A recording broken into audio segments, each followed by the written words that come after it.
Neil, you can put your video.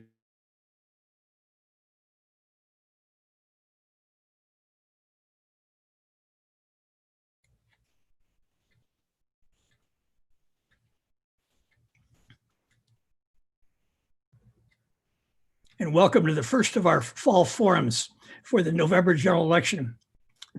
In July, prior to the August primary election, we conducted a successful series of election forums for the 3 state elective executive offices. We've been holding candidate forums for many years at Horizon House, but this year is for the first time because of COVID-19. We've been conducting them virtually rather than using Anderson Hall. It's been a learning experience for us, but the reaction from residents has been very positive. So thank you for your patience and understanding. My name is Neil McReynolds, Chair of the Election Forums Committee. To help you prepare to vote in the important November general election, the Election Forums Committee will present another series of 3 forums on key races and ballot issues, starting tonight and continuing the next 2 Monday nights. This evening, we'll be focusing on the 2 races, the position of State Superintendent of Public Instruction and the Commissioner of Public Lands. And then next Monday, we'll bring you the candidates for State Treasurer and presentation on 2 of the ballot issues that we'll be voting on in November: a state referendum on sex education in our schools and 2 charter amendments on significant changes in the Sheriff's Office. And 2 weeks from tonight, we'll present the 4 candidates for the 2 contested positions in the state Supreme Court and 2 other ballot issues: a county bond issue for Harborview Medical Center and a city sales tax to fund our buses. Before turning over the program to our moderator for the first of our 2 featured races this evening, let me offer a few words about the position of State Superintendent of Public Instruction. Superintendent leads the primary agency charged with overseeing public K-12 education in Washington State, working with 295 public school districts and 6 tribal school contacts. The agency allocates funding and provides tools, resources, and technical assistance, so every student in Washington receives a high-quality education. To put things in perspective, the superintendent prepares and administers the biennial state budget, which represents nearly half, or 46% of the state's total general fund budget, which provides operating funds for everything else state government does. Among other responsibilities of the office, the superintendent is responsible for teacher certification, school accreditation, and developing a curriculum. One of the leadership challenges of the state superintendent is working with 295 school districts, each of which have an independently elected board, which hires its own superintendent at the local level.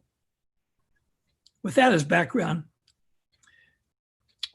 let me acknowledge we have 2 of our candidates, the finalists tonight, Superintendent Chris Reykdal and his challenger, Maia Espinoza.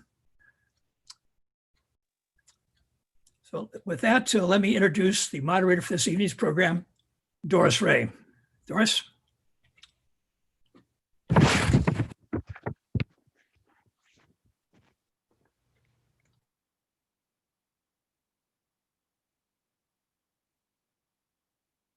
Doris, you're muted. Doris, you're muted. Yes, unfortunately, I forgot to unmute. Thank you, Neil. Can you hear me now?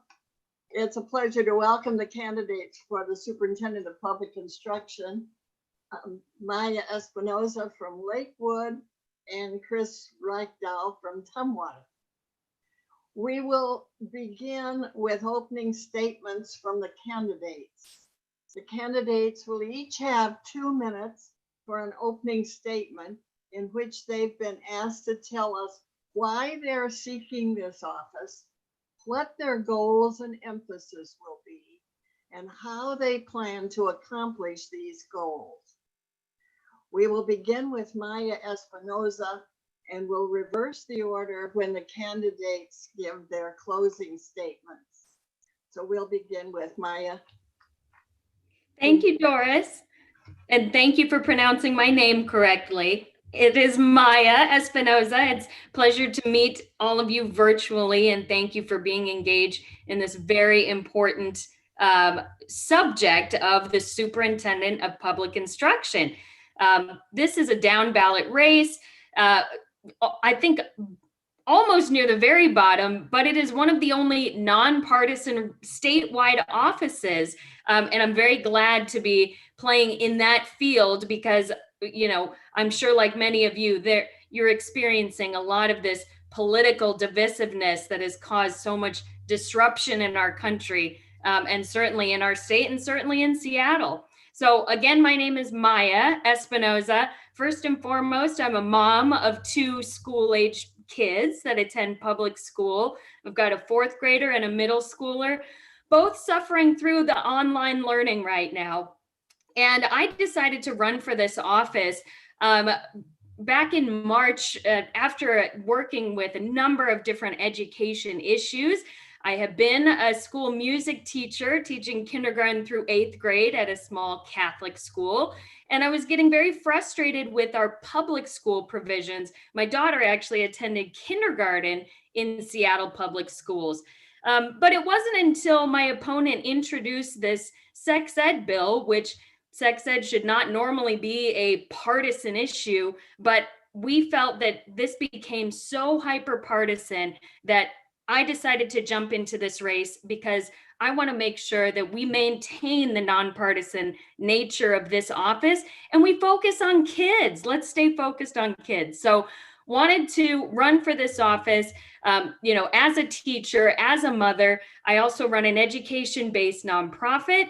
And my goals really since inception have been to reimagine an education system that works for all of Washington's students. Thank you, Maia. And now Chris Reykdal. Good evening, Horizon House. It's really good to see you. Sorry it is virtually, but it was great to be there a while back, and I've been before you a couple of times. I'm Chris Reykdal, Superintendent of Public Instruction for the state of Washington. Really grateful to have your support in the past and to be able to lead our state's education system very quickly. I'm a father of 2. I've spent my career in public education as a public school teacher, a school board member. I've served 14 years in the community and technical college system, 3 terms as a Democrat in the state legislature, and ultimately in this role here. It has been a remarkable 4 years. A couple years ago, I promised you all that we were going to bring civics back. I said that specifically at Horizon House. We have the civics requirement again for graduation. We think that's very important for all young people to learn. We also talked about career and technical education. We are now a state that graduates kids through what we call CTE pathways because we know that we have awesome universities in the state, but 70% of kids want more than a high school diploma, but less than a bachelor's degree. And we had to really build out pathways for them so they could go to apprenticeships, they could go straight to work, they could go to technical colleges, they could go into the military. And so we have really expanded grad pathways. We've done this with record high graduation rates now. Our students of color are graduating at record high levels, and we're closing that gap ever so slowly through hard work. So I've appreciated the partnership since I've been in here. Lots of bipartisan work, obviously record investments in our schools. We're finally paying our teachers a market rate salary they can survive on. And again, record graduations. We're top 15 in the nation in math and English language arts now. We've brought in CTE, we've brought in civics. I've tried to deliver on what we talked about several years ago. And the future is going to be getting through COVID, making sure we really build wraparound supports for kids. So the next 4 years are going to be about mental health. It's about nurses, about psychologists. It's about really supporting kids while they're learning content. I'm really glad to be here tonight. Thank you. Thank you both. We will now ask the candidates to respond to questions submitted by Horizon House residents. Each candidate will have 1 minute to respond to the question and will be called on in rotating order. Please note that each response will be limited to 1 minute. A warning sign, as you saw, will appear on the screen 15 seconds before the end of the response period. Then a finish please sign will mark the end of the allotted time, although you may finish your sentence. This is a forum, not a debate, so no rebuttals will be allowed. However, a candidate may respond in the closing remarks if he or she wishes. So my first question is, what special qualifications and/or prior experience do you possess that make you the best candidate for the office of Superintendent of Public Instruction? The first response will be from Chris Reykdal. Thank you. Yeah, I'm a born and raised Washingtonian, so my first experience is that I was raised in these schools. I'm the son of two people with an 8th grade education. My family struggled financially. We were on public assistance. And so I lived the life of a kid who needed public schools to lift them out of poverty. My background then became about public ed. I became a teacher, first in my family to go straight to college. Ultimately served on a school board. I served in higher education and in the legislature and a nonprofit organization out of Seattle there.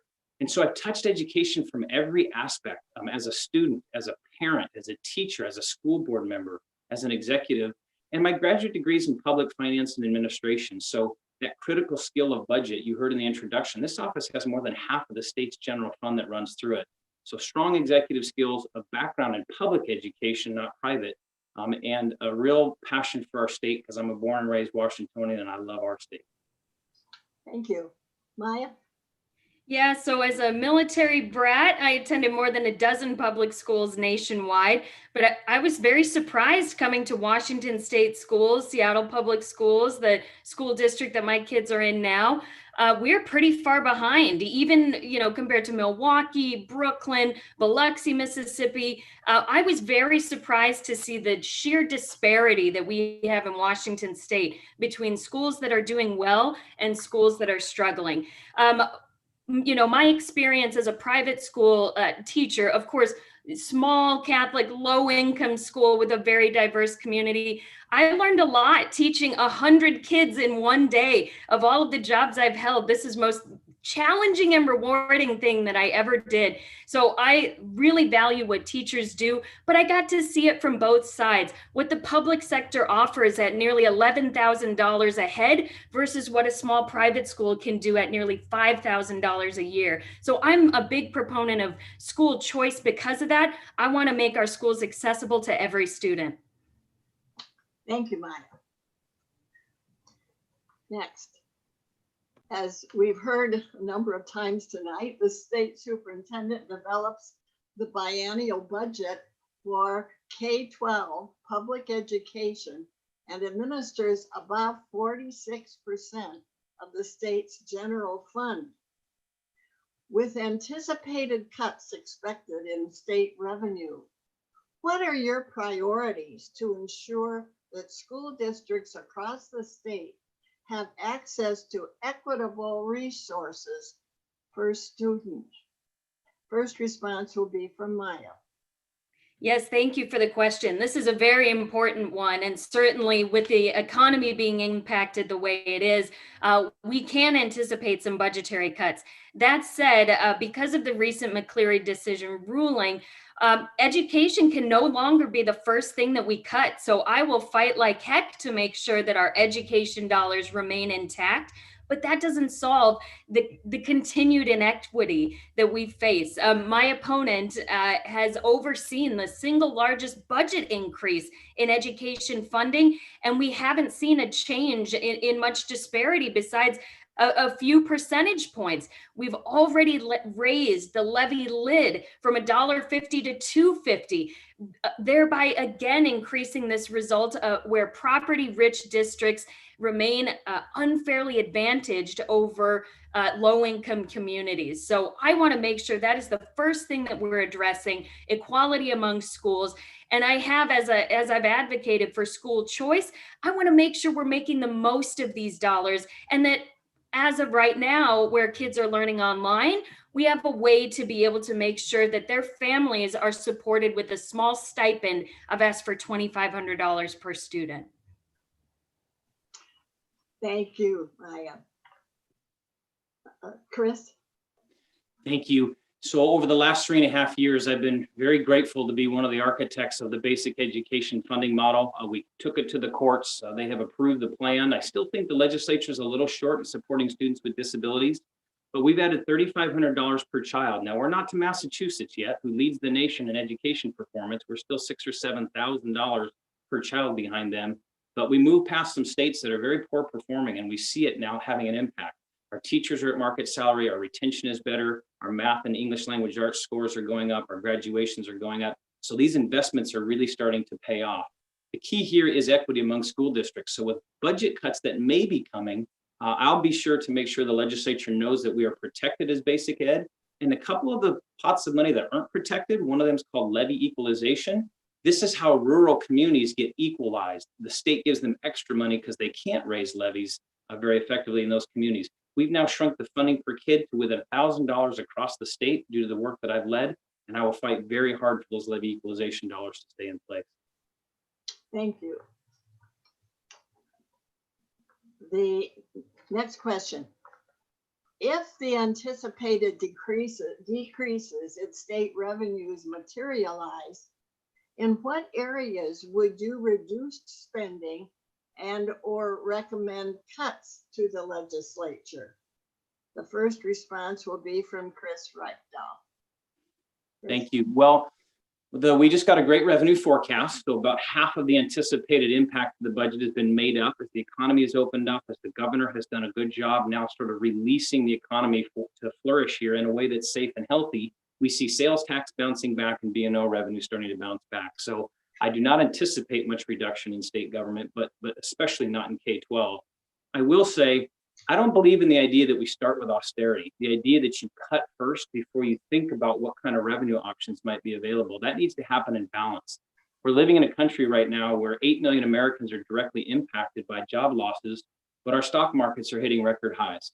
Our federal government just bailed out a bunch of industries that were luxuries, that they're nice to haves, while people are struggling. So I do hope the legislature will think about those revenue sources, particularly capital gains on passive income made in the equity markets, as a way to balance out the impact on families and kids and the most vulnerable. So it's a balancing act that I'll be advocating for. Thank you, Chris. Maia? Yes, well, I certainly agree. We should not settle for budget cuts. We should fight like crazy to make sure that they maintain or remain intact as are constitutionally required and was just reaffirmed by the Supreme Court. However, we do know that at some point we've got to look at our budget, we've got to look at our bottom line. And as I've said before, we've got plenty of money in public education spending now. What are we doing differently to ensure better student outcomes? We just haven't seen it as parents, and hopefully, our numbers continue to grow, but statistically, there is no correlation between an increase in revenue and an increase in student outcome.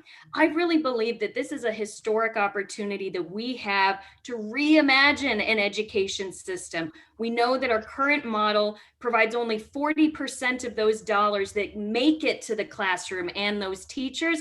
I think we can do better than that. Thank you. The next question. Do you support or oppose Washington Referendum 90, sex education in the public schools? Explain your response. The first response will be from Maia Espinoza. Yes, so as I mentioned in my intro, this was the last straw for me when this bill was passed that this referendum 90 seeks to overturn. It was a statewide mandate of a very specific type of sex ed curriculum. This is not your run-of-the-mill, standard reproduction, sex ed. This is some very different stuff that is now required statewide. And I've called out some of those very inappropriate examples. Under the law, it said that, this curriculum is required to be age appropriate. And we're, as a parent of a fourth grader, calling out some of these material that we do not think is age appropriate. This used to be a local control decision. At a state level, we have laws requiring STD prevention education in schools, and what's called Aaron's Law, which is essentially good touch, bad touch for students, and knowing how to trust or how to speak to a trusted adult in case they are a victim of abuse. So certainly I'm not opposed to sex ed, but I do support rejecting referendum 90. Thank you, Maia. Yes, Chris? ma'am. Thank you. 1 in 6 boys and 1 in 3 girls graduates from our public school system a victim of sexual abuse, sexual assault, or unwanted touch. We have a public health crisis here. Sexually transmitted infections are on the rise. and sexual aggression amongst high school and middle school kids is on the rise. So this bill passed by the legislature mirrors what's happening in most of the country. 29 other states have a mandate of some form on this. It allows parents to have a public forum at their local level. Local school districts do pick their curriculum. They can choose from a reviewed curriculum statewide, several options, or their own. Parents have the right to opt out of any or all of it. And despite the despicable tactics of the opposition here, who found a third-party book, grabbed images from it, superimposed it on an OSPI page on Facebook, and convinced people that this is what was going to be taught, it's simply untrue. This is age appropriate, locally controlled, and this will make our kids safe. I support Rec 90. Thank you. The next question. How should the state superintendent address the widening inequality and achievement gaps in our public schools? The first response will be from Chris Reykdal. Chris? Thank you. Our state, like many, spent a very long time depending on local property taxes, which created this inequity, this moment where very wealthy communities could generate more money per kid than very low income communities. Over the last 3 years, I've worked hard in a bipartisan way to close that gap within $1,000. We now bring state money into rural, remote communities, high poverty communities at a disproportionate amount to close that gap. That's why we are seeing gaps actually close. Our students of color are graduating at a faster rate. They are increasing at a faster rate than the overall. So we are closing that gap. The key here is maintaining those investments and then really putting money into mental health, into counseling, into family supports to get all of our kids graduated. What is not a good idea is to privatize the system. We've seen Mississippi and Louisiana and Arkansas put vouchers in place. They give it to for-profit corporations or even religious institutions, and those states are the worst performing in the country. We need to invest in communities, not privatize the system. Thank you. Maia? Well, I reject the notion that we are closing the opportunity gap. I think what we're seeing instead is a lowering of graduation standards and requirements. You know, I am one of those kids that was subject to the education opportunity gap. For those of you that don't know, this is where low income and students of color happen to be both, are more likely not to achieve the same educational outcomes as their peers. This is purely due to a lack of choice in schools. You are bound to the school within your zip code, and this leads to inequities nationwide. We see in DC, there's the highest amount of spending per student and some of the worst outcomes, and these are primarily low-income students of color. My opponent talks about privatizing. Nobody's talking about privatizing public education, and yet he is actually overseeing the single largest privatization of our public schools by daycares and academies operating on site at public schools right now, offering face-to-face instruction if you're willing to pay. Thank you. The next question. How can the state superintendent assist teachers in providing quality distance learning experiences for students during the pandemic? The first response will be from Maia Espinoza.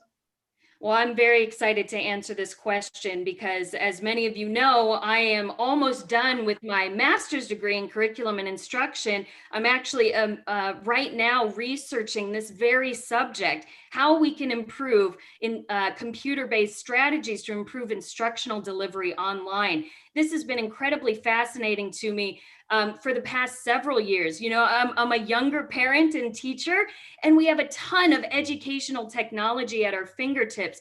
But unfortunately, teachers continue to struggle to provide this education. And so right now I am researching and have yet to prove certain instructional strategies which improve instructional delivery online. The bottom line is we have the technology, we're not using it. Teachers may not have received adequate training. And unfortunately, they had 6 months over, since COVID hit to be able to figure this out, and they haven't been properly equipped with that. So I look forward to leading this education innovation in our state and making Washington the leader in the nation in doing it. Thank you. Chris? Well, I'll start by saying there is no substitute for the relationships that happen in our schools. Our teachers love their kids. They are trained professionals. We designed a system around kids that support them, not just the learning of math and science and civics and all those great subjects, but our schools are where they get nutrition. It's where they get a lot of mental health supports. It's where they get additional support, particularly if they're a student with disabilities. So there is no substitute for getting our kids back, and that's our number one goal, but we have to do it in a way that's safe and healthy. And that's why you're seeing districts slowly come back, beginning in the early grades and building towards high school. In the meantime, we've trained over 10,000 teachers in these learning platforms at a distance. We've trained over 30,000 teachers on how to do that in a more inclusionary way so that students with disabilities can have a better result. We've deployed 300,000 devices statewide, and 60,000 families are now connected to the internet. We've made enormous progress in this, but again, the goal is not to move to computer-based online systems. Those are not as successful. It's to safely return our kids where those relationships are there to really support them. Thank you. Next question. In schools with distance learning, what measures do you support to provide classes for students with special needs with essential specialized resources? The first response will be from Chris Reykdal. Thank you. As the governor and I worked through this reopening, we gave guidance in June that reminded districts, of course, that they needed to focus on safety first and foremost. We're seeing cases explode now in Georgia. I was on with a superintendent today in Oklahoma. They had 2 districts where more than 400 kids have been in quarantine. If you come back too fast, it's very unsafe. But what we put in our guidance was that we needed robust online tools and an absolute commitment to federal and state civil rights law for students with disabilities. And if that can't happen through remote models, our districts and our buildings are open today, and our districts have written reopening plans that call for those individuals with special needs to come in one-to-one or in small group settings, again, if they have the proper safety equipment and the proper protocols in place. But our buildings are there for those students, and our districts are bringing them back to make sure they get those high need services. Thank you. Maia? This is probably the most heartbreaking thing for me right now is these kids that are depending on this face-to-face instruction being required to sit in front of a computer for hours a day. We are not meeting our obligation to these kids. And I hear heartbreaking stories from parents, who have 3 kids and one of them is special needs, and they've got to try to manage this distance learning. I'm glad to hear that our school buildings are open, but why aren't they doing face-to-face instruction for these kids? Why is this not a priority? And why, at a time where developmentally these students with IEPs are required to be receiving this instruction, why are we putting it on the parents and making it even harder for them? Again, 6 months without face-to-face instruction, we're hearing major setbacks for these kids developmentally. So I absolutely think it's a priority to get these kids back into school face-to-face, and I'll be on the ground making sure that school districts feel supported to be able to allow their teachers to come back. Thank you.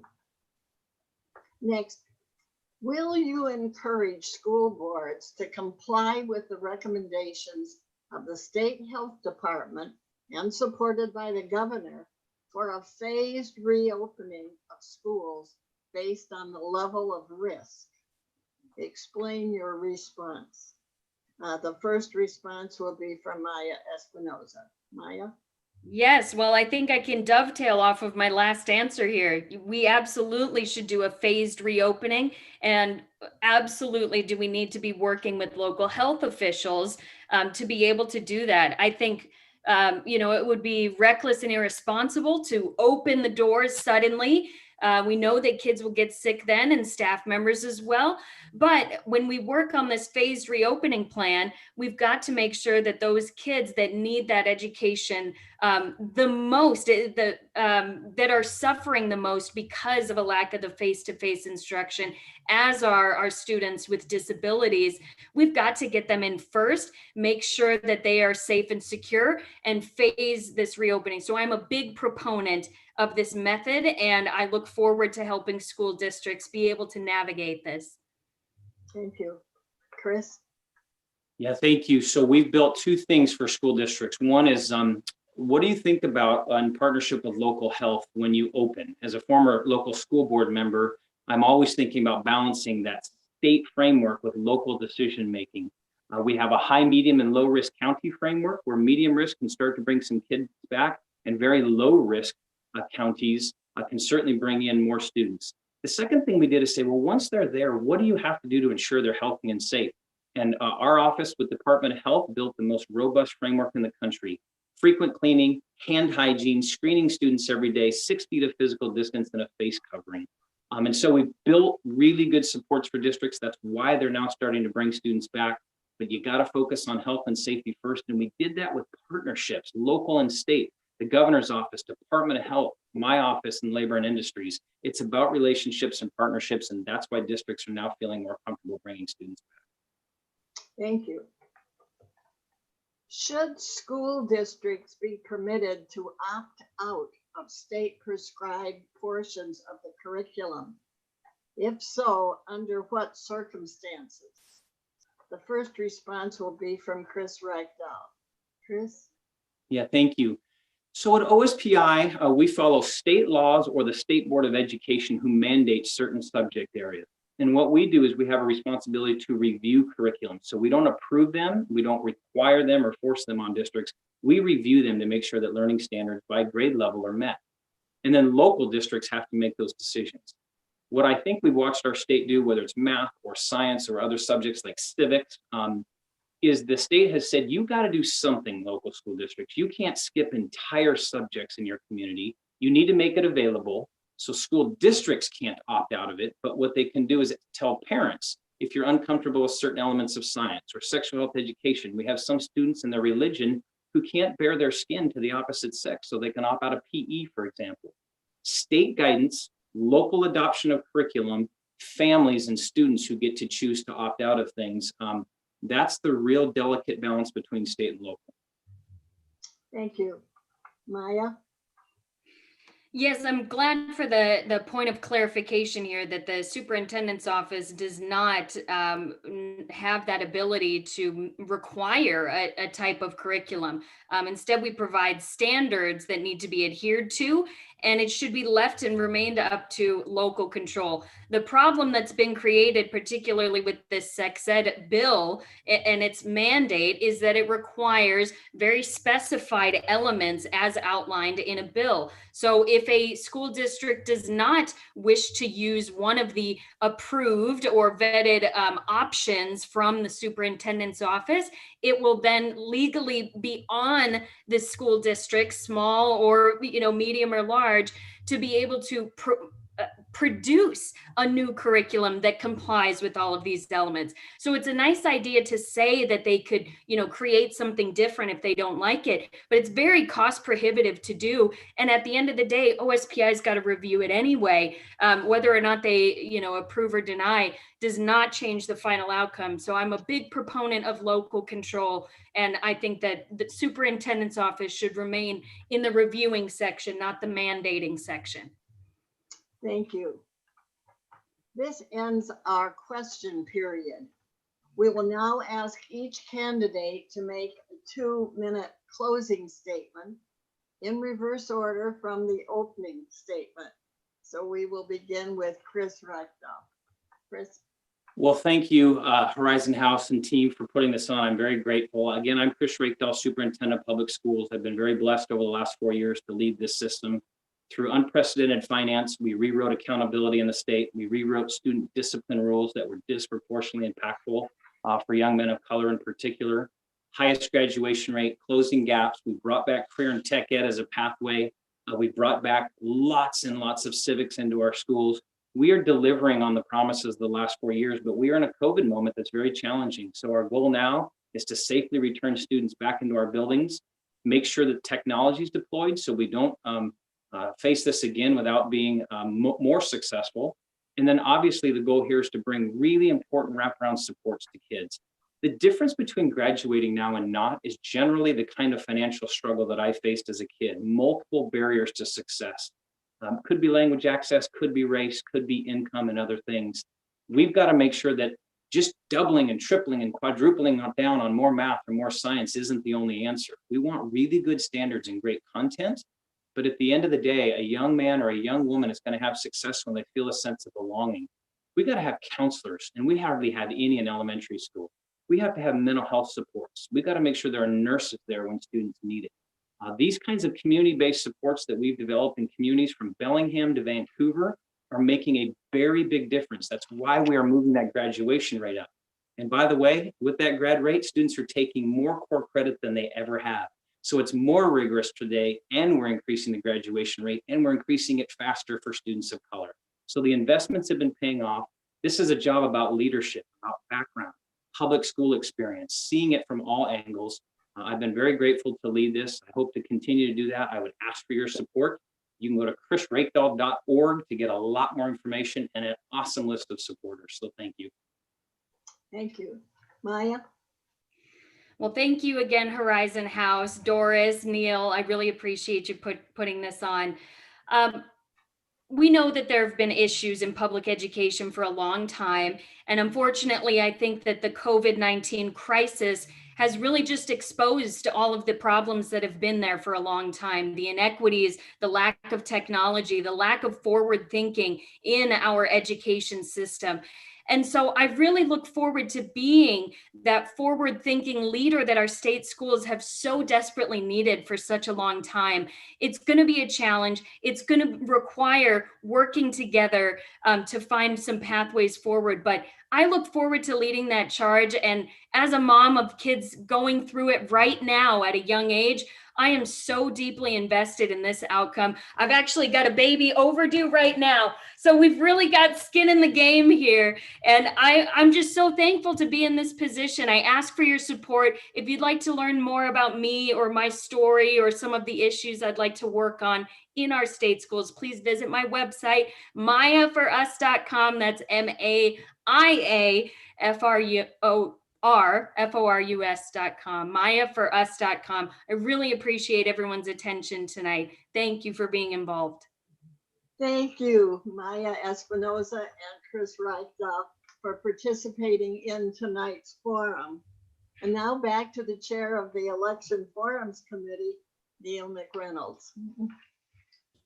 Let me add my thanks to Chris Reykdal and Maia Espinoza for participating in our forum this evening. We know it's a busy time in the campaign season with elections a little more a month away. So it's appreciate you taking the time to join us in Horizon House, because elections mean a lot, and our residents here really want to know the candidates and know about the ballot issues. So that's what we're all about. And thank you for helping us do that. And thanks to Doris Ray for moderating this discussion. Well done as always, Doris. Now let's turn to the second half of our tonight's forum. Our focus will be on the position of Commissioner of Public Lands. We have two candidates tonight with us, Hillary Franz and Sue Pederson. Before turning the program over to the moderator for this segment, let me offer a few words about this position of Land Commissioner.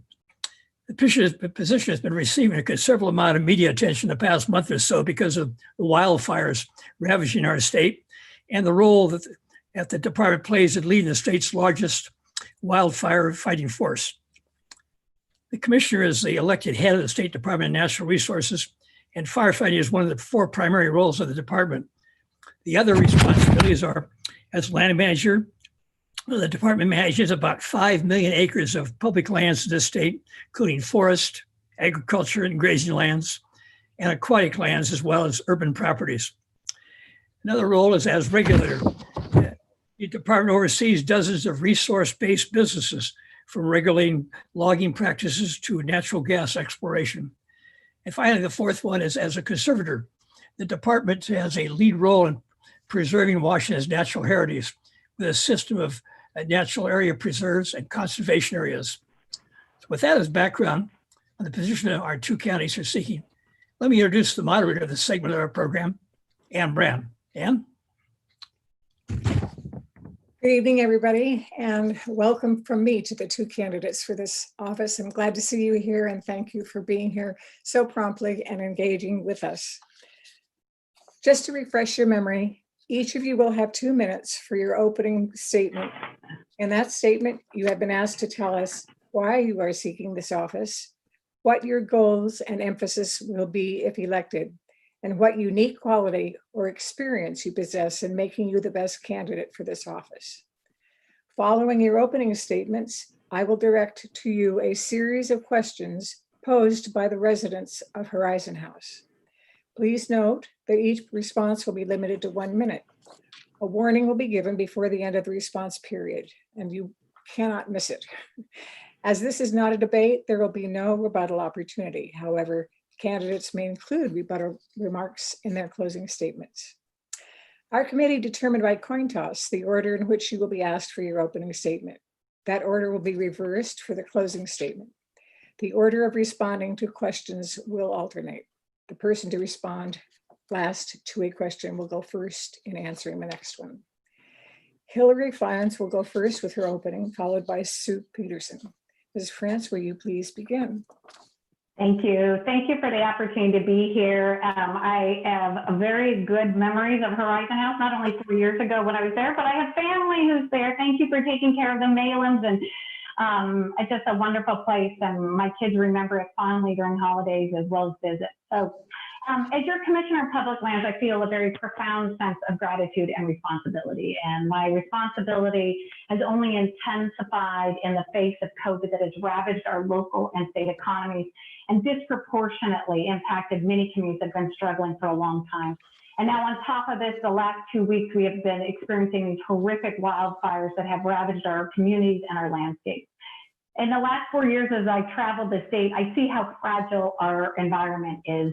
From the response that I've done in responding to Okanagan floods to the catastrophic wildfires that we've experienced and helping get on those fires quickly and put them out, to the dying forest, where we have 2.7 million acres of forest in Eastern Washington alone that are dying, and now we see it in our west side forest. But I also see how fragile our economy is, the unprecedented unemployment with COVID, and many communities that were struggling long before COVID and even the recession. And for too long, we believed that the environment and the economy were in conflict. The fact is, you can't take care of people if you don't take care of place, and you can't take care of place if you don't take care of people. A strong, healthy economy and a strong, healthy environment are not mutually exclusive. In the last 4 years, under my leadership, we've made progress in both years. First, I developed the first ever forest health plan in Washington State that will restore the health of 2.7 million acres of forest in Washington State, Eastern Washington, and now we're finishing Western Washington. I was able to also work to create new jobs, 150 plus jobs in Eastern Washington rural communities through CLT, expanding clean energy on our lands. And the fact is, we have way too much division, and we don't have time for division and distraction. The thousands of men and women that I lead who put their lives on the line every single day for us fighting these fires never once asked if the person they have is Republican or Democrat, is rich or poor, rural or urban. They are always putting their lives on the line for people and the state. That's the example I follow. That's the example we must follow. Thanks for the opportunity to be here. Thank you, Ms. Franz. And now Sue Pederson. Sue, you need to unmute yourself. Thank you for that. And I appreciate the opportunity to speak. Thank you. So I got into this race because I'm a natural resources manager. I've done that all my professional life. I was a habitat manager and a fisheries manager and a power manager. I had so many opportunities, mainly because I grew up in a timber area. I grew up at a salmon hatchery within a timber area, and logging went on throughout my youth. When timber sales were processed, our county, our school district in our county got taxes from those timber sales, and we were blessed with fabulous schools, even though I only had 8 kids in my class. But timber sales, in our state constitution, it's very clear that our public lands shall earn revenues for our public schools and our counties and other public services. So when we started having these fires that my opponent just mentioned, it wasn't that long ago. It was within the last decade, and the smoke was just horrible, like nothing I'd ever seen. I lived my whole life in Washington, and there was smoke like you couldn't even go outside. You couldn't breathe. And it's continued. When my opponent was first elected, we had just had one of our worst fire years in 2015. I was hoping that we would be changing to better prevention methods, fire prevention methods, and instead the fires just keep getting worse. And I want to bring urgency to firefighting and prevention. I feel that currently it's too little too late. I think we're in a total emergency situation now. Thank you, Sue. We are now going to turn to the questions part of the forum, and we will start with you, Sue, followed by Hillary Franz. The first question is, what special qualification and or prior experience do you possess that make you the best candidate for the office of Commissioner of Public Lands? As I mentioned earlier, I am a natural resource manager. I've worked in forestry practices, permitting, and salmon stream habitat restoration. I've studied fish passage over dams. I was a permit liaison or regulatory liaison for all the permits associated with a hydropower project being built by the city of Seattle. That was a rather big job. I also have a biology degree, bachelor's degree. I also have a master's degree in public administration from the University of Washington. And because of that, and my management background, I am very good at getting things done, action plans. I've read a lot of the plans that Department of Natural Resources and my opponent have been working on. The language is vague. There's very little actions described. I'm kind of perplexed trying to figure out how this is going to stop these catastrophic fires anytime soon. Thank you, Sue. Hillary? Yeah, thank you. So I have, my background is 20 years as an environmental land use attorney in protecting and conserving forest land, farmland, and also Puget Sound and salmon recovery. In addition to that, I served as a local government official on Bainbridge Island, where I was a city council member, helping pass some of the most significant policies around environment, conservation, transportation, as well as geological hazard areas. I then oversaw a statewide nonprofit that was focused on land use and how do we conserve working forest lands, farmlands, salmon habitat protection and restoration, all of the elements that the Commissioner of Public Lands is responsible for. In that role, I also worked in the legislature, helping pass the largest transportation package in Washington State's history. In my role as Commissioner of Public Lands, I have been working for 4 years, tirelessly getting on top of the issue of wildfires, making sure we have resources to fight those fires, including securing the largest amount of funding for wildfire and forest health, developing the plans to actually what needs to happen, how many acres we're going to treat, and then securing the funding. So my background is, and you can find out more on my website. Thank you, Hillary. The next question I would like you to respond to first. The question is, what are the 2 top problems in areas the Department of Natural Resources manages, and what approach do you support to mitigate them? Yeah, so the top priorities I'm going to say are the life-threatening. So first off is our wildfire crisis. We are seeing increasing catastrophic wildfires. The last 2 years, 60% of fires east side, 40% west side. And we have literally only, before I came in, we had 7 helicopters to fight those fires. We had 43 full-time firefighters. We had limited resources. And my agency was known as do not respond, do not resuscitate. We reformed the way we fight fires and now have changed our reputation. We get on quickly through initial attack and put those fires out. But the fact is we need more resources to be able to effectively fight these fires and reduce the damage to our economy, to our communities and our public health, and obviously to the environment. We have to be proactive and actually invest in transforming the forest. Fire is natural in our forest. What isn't natural is how unhealthy our forests are. The forest health plan I put together that we have already been implementing over the last 3 years, we treated over 150,000 acres as part of that. climate change is a big significant part of this, and we have to be proactive in reducing carbon and making our communities more resilient. The climate resilience plan I did as the first in the state will actually set forth exactly what we need to be doing.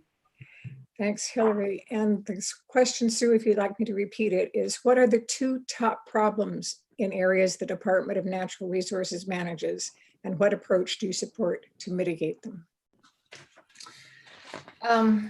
Well, I agree that wildfires are the most urgent need, and I have not seen any improvements in the last 8 years on wildfire prevention.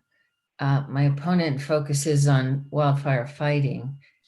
She's done very little to think of practical ways to just stop wildfires from spreading. She hires more firefighters, but we need to clear out the fuel in our forests. The reason we have excess fuel in our forests is because we stopped logging at about 30 years ago. And the logging used to be a way to manage excess fuel and also creating fire breaks through clear cuts or roads.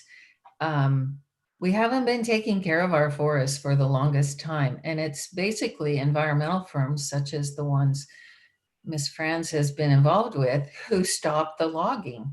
So we have to catch up. We have to take care of our forests and not just fight fires. Thank you, Sue. And I'd like you to go first on the next question, please. Okay. It is, forest management includes practices to prevent or reduce wildfires and to promote forest health, such as restoring burned over areas and forest thinning. What best practices do you support to achieve these goals? Well, as I mentioned, we stopped logging. I'm not saying that it's best to have forests that are, raised as a crop, but that's what we've always done. And that raises money for our schools and our counties. So we need to have a practical way of planning how our forests will be used and managing for excess fuel. Logging is a good way to do that. Thinning out trees, creating more space between the trees because they were planted as if they were going to be harvested within X number of years. And now they're 20 years beyond their planned size. So we need to log, we need to have more grazing. Grazing will take care of a lot of the underbrush in our forests. Grazing of grasslands will slow down some of these forest fires. Not forest fires, the Eastern Washington fires that we have. We just need to start taking care of things and not just plan forever. We need to do it now or yesterday. Okay. Thank you, Sue. Hillary, do you want me to repeat the question? I can. Yeah, go ahead. That'd be great. Okay. Thank you. Forest management includes practices to prevent or reduce wildfires and to promote forest health, such as restoring burned over areas and forest thinning. What best practices do you support to achieve these goals? Perfect. Yeah, great question. So specifically, I'm going to start on our forest health plan. We specifically set first prioritizing those areas in Washington state that are in the worst conditions, meaning the forests are so significantly impacted, disease, insect infestation, drought, that they're very susceptible to significant catastrophic fires, and they're in close proximity to population centers. We then bring in forest health scientists that specifically come in and they're setting forth what is the treatment that needs to happen there. Removing the dead, dying, diseased trees, removing the smaller diameter trees that are bee fuel, removing the limbs underneath that create crown fires, bringing in prescribed fire back into that, because fire is natural in our landscape. What isn't natural is the hot, dry condition and the winds, but also how much fuel. And then what we've done is we didn't sit around and say, we have a plan, we're not going to put into action. We said, one, the federal government is the largest amount of land that is in poor disease condition. So I wrote immediately an agreement with the federal government that allows us to go do that work. They pay us to do it, so we're not waiting. And then specifically the same work on our state lands. And as a result, we have actually treated the most amount of acreage ever in Washington state's history and secured funding from the legislature because they believe in the plan and we're getting work done. Okay, thank you. And will you please go first on this next question? How does climate change influence your approaches to forest management? This one is for me. So how does climate change impact? Great. How does climate change influence your approaches to forest management? Great. So we completed recently the work in actually looking at how climate change is already impacting our landscapes today and how it will impact 20 years from now, 30 years from now. And our climate resilience plan, which you can find online, specifically says what those impacts are. Our forest health science has come in and are specifically seeing what has changed over the last 20, 50 years and what's going to change in the future. Hotter, drier conditions. We're going to have increased insect vegetation and drought. We need more spatial space between the trees to allow what fire always does. So climate change is a huge part of how we set forth what needs to happen on those landscapes, not only how climate change is already here, but how it's going to be in 25, 50 years, including what types of trees we're planting and how close we're planting them, and making sure we're in the long term leading towards a more climate resilient forest, a more wildfire resilient forest. Thank you. And Sue, the question is, how does climate change influence your approach to forest management? Well, I believe in climate change because our climate has been changing since the beginning of time, and we know that from geologic records. However, climate change right now is not an issue with me. Our air temperatures have gone up 2 or 3 degrees. That's really not much to worry about. And it's a distraction from the real problem we have, which is catastrophic fires that are destroying lands, private lands, public lands, causing deaths of a young child. We are in an emergency situation. Climate change is irrelevant. We need to start managing our forests so they don't burn up like crazy. And we can do that with some of the treatments that both Hillary and I've talked about, but we also need to just be more creative. I'm recommending old-fashioned pioneer type fire breaks around towns and ranches and forests. I'd like to segment our forest into small areas with fire breaks so that when a fire catches, it stops in that segment instead of burning hundreds of thousands of acres. Thank you, Sue. Excuse me. And I'd like you to go first on this question. With drastic cuts expected in state revenue and the likelihood that the Department of Natural Resources will receive a smaller legislative appropriation than requested, in what areas would you reduce spending? Well, I would reduce, I feel like the DNR, the Department of Natural Resources, has grown a bit bigger than I would like. I appreciate that we need more firefighters if we are not preventing fires, but I would like to, first off, cut the admin budget, which went from $832,000 up to $1.9 million when Ms. Franz took office. She more than doubled the admin budget. The engineering budget doubled. I'd cut costs. Well, at least I'd find out why did those budgets go up. I would also invite the private sector to help with some of these measures that are needing very soon to prevent fires. We need people to help us thin out the trees. We need to reintroduce logging in a way that will help us prevent fires, but still take care of our forests. I am very much in favor of private sector jobs helping with the work. Thanks, Sue. And now, Hillary, would you like me to repeat the question? Sure.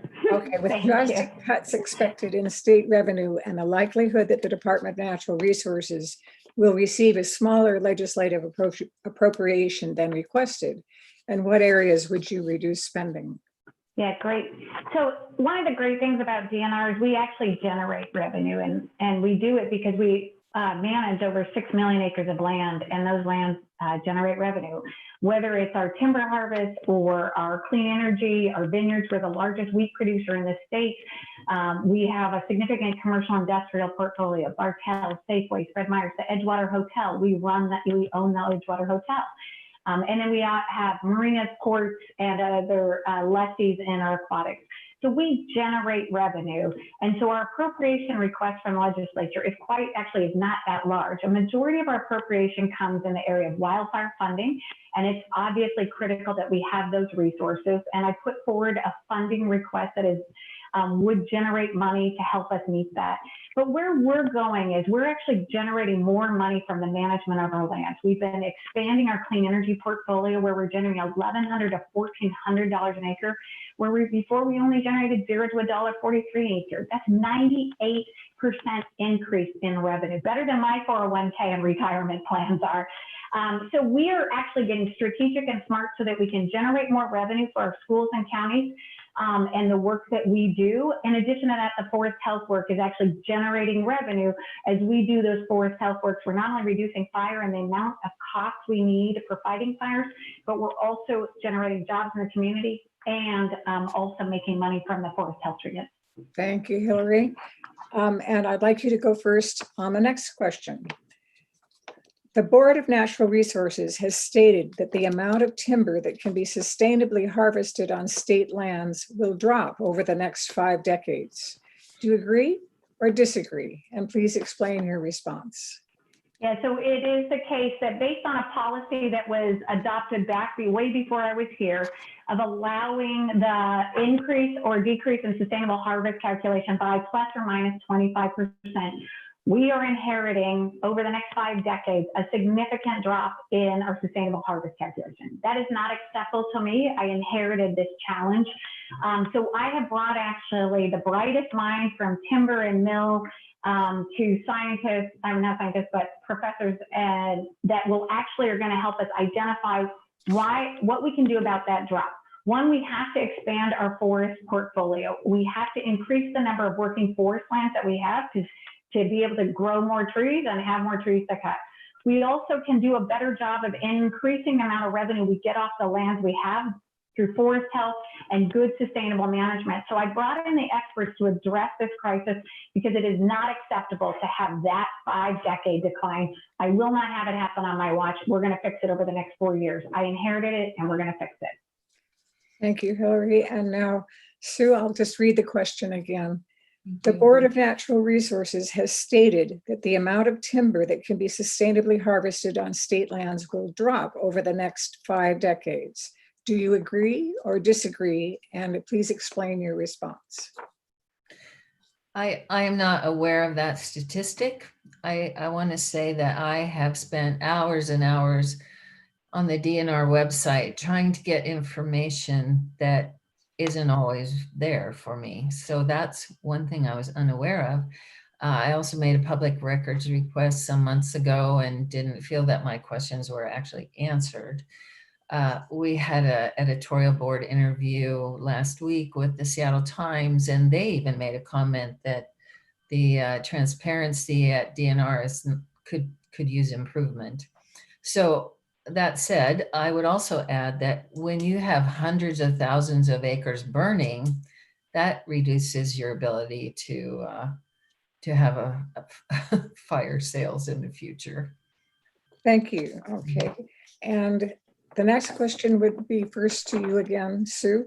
Do you support other uses of DNR lands, such as wind farms, solar installations, et cetera, to replace revenue from reduced timber sales? Again, please explain. So I appreciate that question. I was a power manager for years. I learned very much about power resources, transmission, pricing, load following, which is something most people don't know about, but it's just as important as capacity. Capacity is how many megawatts a generator produces, maximum. But load following is actually more important because that means, does that generator produce power when you need it, when your customers are switching on their lights or whatever? So wind generation is a horrible resource for load following. And I have never been an advocate of wind energy. I think it's a waste of money until we get storage for electricity. Solar, I think, is fine, except that it has environmental cost in its manufacture and disposal. Our hydro system is the gem of the nation, and people don't appreciate it because they don't know enough about it. Our hydropower system is something I totally appreciate and would want to see us protect and use well into the future. Thank you. I'll repeat the question, Hillary, is do you support other uses of DNR lands such as wind farms, solar installations, etc., to replace revenue from reduced timber sales? Please explain. So I support a very diverse revenue portfolio. Just like I don't put my 401k retirement plan in one type of commodity, I diversify it. And so I am very much about diversifying and expanding the revenue that we generate. First, we've expanded vineyards and orchard production, moving to $1,100 an acre that before I was generating zero on, which is truly producing thousands of dollars every year. And finest wines in Washington State, if I can say. In addition, I'm a big supporter of renewable energy. So we've expanded the wind portfolio to 21 leases. We have a number in process. I've also been the first solar farm leases. We have 3 right now that we are two completed, 1 coming on, and I got 33 in the pipeline. When we do that, we move to $1,100 to $1,400 an acre, and we're creating a cleaner energy future. We're also working in negotiations on biomass opportunities. And specifically, we've met with utilities with 100% clean passing by 2040. We're now in conversations about on our public lands, not our prime agriculture lands, not our high value environmental conservation lands, but lands that are very much available for clean energy. We are looking to build it out on that so we can build a brighter, cleaner environment, and we can also grow jobs and have more revenue for our schools and counties. Thank you. Okay. The next question will be answered by you, Hillary, first. This Department of Natural Resources is required by statute to manage state-owned aquatic lands, including navigable lakes, rivers, streams, and marine waters. What measures would you promote to improve environmental protection of these waters? Yeah, great. So in our management of 2.6 million acres of aquatic lands, we generate revenue from leases that goes towards salmon habitat restoration and protection. So first, I'm a big believer that the leases we have to have the highest environmental standards. That's why when 300,000 Atlantic salmon released from our net pens, which have been in place since the 80s, I immediately took action and said, you have violated and been breach of contract and terminated their leases, and those facilities are moved out. In addition to that, we've been identifying those leases where they don't have those standards and moving aggressively so that they're implementing those environmental protections on those leases. We then are also about making sure that the revenue we generate goes directly towards salmon habitat restoration, and that we can increase our ability to have healthy salmon runs at every stream. I removed more culverts in my 4 years. In addition to that, we removed 70 Boeing 747s worth of toxic material from the Puget Sound. Your creosote pilings, your derelict vessels, all of the waste that we see brushes up against shore. My time's up, but I'd love to go on. Thank you. 1 minute is hard. I know. And Sue, turning to you, the question is, the Department of Natural Resources is required by statute to manage state-owned aquatic lands, including navigable lakes, rivers, streams, and marine waters. What measures would you promote to improve environmental protection of these waters? Well, you know, I started out being a habitat manager a long time ago. And I would say we've done a great job over the years. When I started out trying to protect the environment, it was full of garbage and erosion everywhere and just a mess. So I feel like we've done a good job over my lifetime. I want to respond to the aquatic pens that were a problem that Hillary mentioned. Those my feeling is aquaculture should never be using a species from, you know, an exotic species that's not native. And that was a pen full of Atlantic salmon.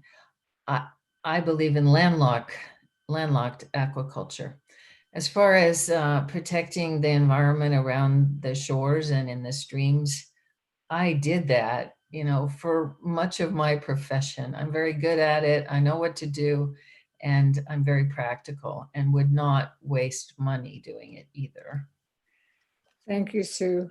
And we have one more question, and Sue, it will go to you first. Should sustainable timber harvesting also include clear cuts? If so, why? If not, why not? I have no problem with clear cuts. I grew up in a logging community, and that was the landscape. And furthermore, clear cuts are very, very useful for wildlife. The large game love to wander through a clear cut. The clear cut serves as a fire break. If there's a hot fire spreading through the area, it'll slow down in a clear cut. And the edges of a clear cut where it meets the forest is a fabulous habitat. It's called edge habitat, and small animals and birds love that space.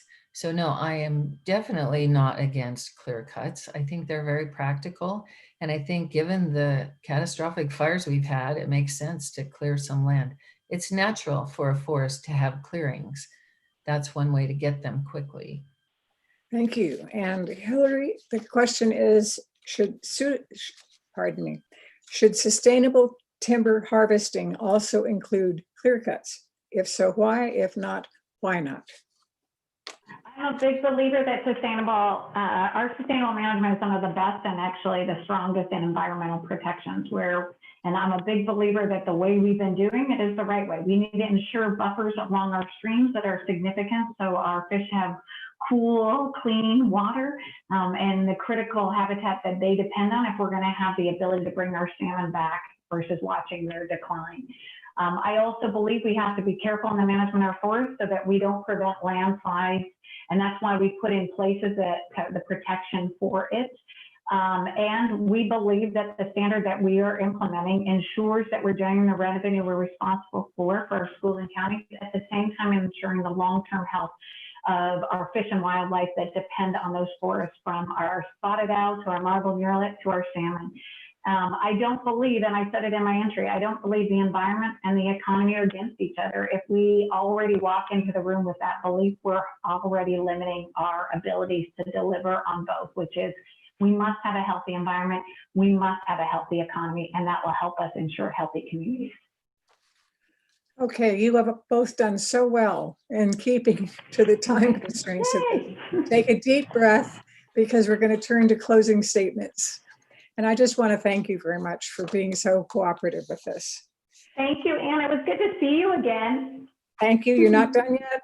You have a closing statement coming. Our forum concludes with your closing statements. You will each have 2 minutes for your statement, and we will again reverse the order, beginning this with Ms. Pederson. Thank you, Sue. Thank you. Well, I feel very motivated to draw distinctions between myself and my opponent. She's more well-known than I am, but I'm very comfortable saying I would do a better job because I understand natural resources. I'm very practical. I would not be going with a 10-year and 20-year plan for cleaning up our forests when we have catastrophic fires almost every year now. The urgency is what I bring to this position. I really want to clean up our forests, get back to some practical logging to thin out diseased trees and trees that are too crowded. Oh, I thought I would get 2 minutes. Is that true? Oh, how are we doing, timers? Okay, thank you. So in my mind, I want to save money by pushing some work out to the private sector and not burdening taxpayers with, paying for more state employees. I think it's a little rich to hear my opponents say the economy and the environment can be, complementary, because she and many of her supporters, which are the environmental groups, shut down our logging industry over 30 years because of the northern spotted owl listing. And unfortunately, the northern spotted owl is worse off now than it was 30 years ago when it was listed because of a predator that has preyed on it. I think the Endangered Species Act needs to be revisited. We need to make changes to the way we manage species and forests and grazing lands. That's what I would do. I would just take a totally practical approach and make practical changes that will help our environment and our economy. Thanks, Sue. And now, Hillary, your 2 minutes. Unmute. I'm excited about the opportunity to have another 4 years in this role. We have made huge progress, but we have progress to go. As you know, our catastrophic wildfires have ravaged our landscape, and immediately I got to work developing the first ever wildfire strategic plan of local, state, and federal agencies to get behind that plan. And we've already gotten the largest investments to be able to ensure we can be more effective. In fact, we have been more effective in reducing the impact and the spread of those fires.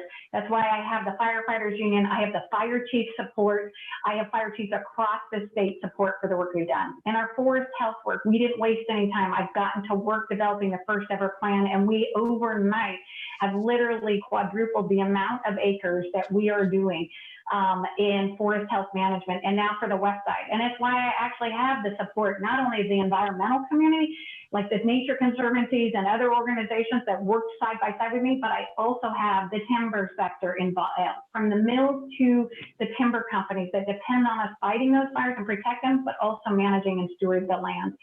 In addition to that, I also believe we have a huge role in expanding our clean energy portfolio and growing our agricultural economy, and that's why I have supporters from East and West, Republican and Democrat, because I get on with practical solutions. I work with the communities on the land and our beneficiaries and our legislators to bring big ideas, but not just bring the ideas, but get them done. And I have proved that over the last 4 years, and I've got 4 more years of working that, including our salmon recovery. I have the tribe support, the environment support.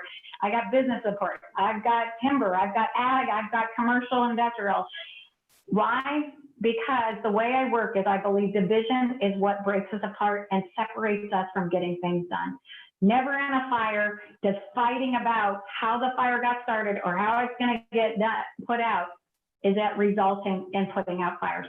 We come together, and I've led a team to come together with local, state, and federal agencies so we can be more effective. I look forward to your support over the next 4 years. Thank you.